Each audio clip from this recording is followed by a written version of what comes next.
Hi everyone, welcome to my channel. Today's Friday, August 24th, last week of August. And I noticed yesterday the Sansevieria here has flowers on it again. See the two flower, actually has two flower stalks.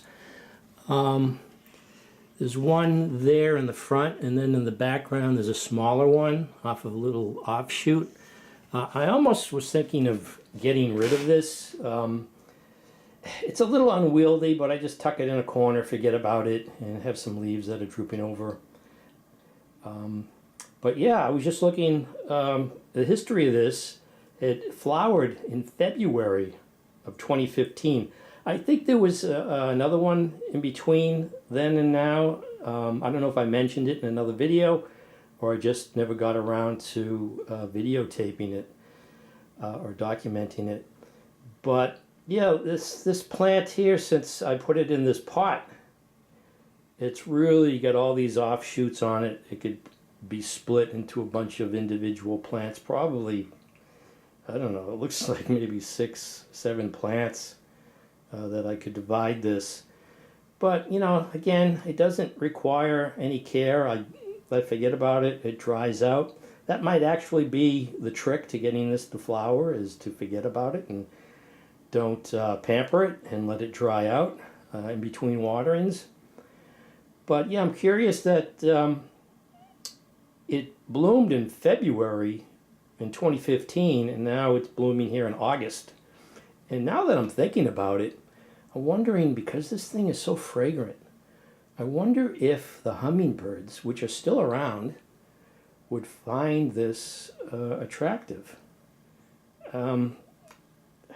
You know, putting it outside, I don't want it to get infected with a bunch of insects and ants, but, yeah, I'm wondering, maybe I could just put it out for a couple of hours and see if I can notice if the hummingbirds have any interest in this, because the flowers, there's something that must pollinate this in nature.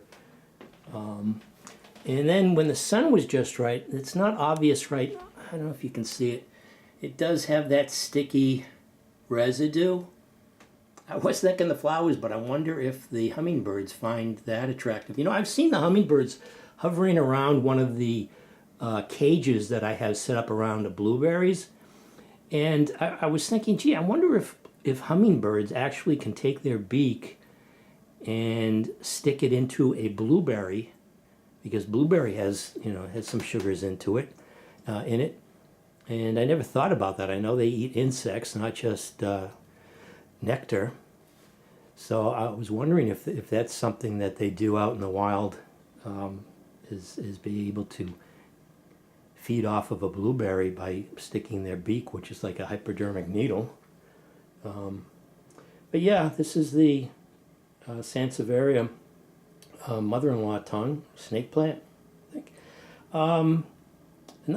Another change, I think, is the variegation on this. It gets the late afternoon sun, at least the tips do, and I think it had less variegation in it. Oh, now that I'm thinking about it, yeah, that's right. This gets fragrant at night. Isn't that? I'm pretty sure. Yeah, I couldn't figure out where. The first time in 2015 when it first bloomed, I couldn't figure out where the fragrance was coming from.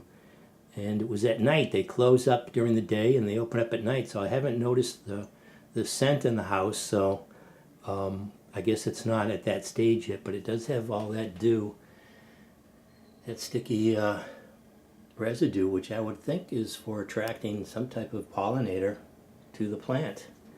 Not that it needs it, because it, you know, it just divides. So a quick update on the Sansevieria. I have 2 flower stalks.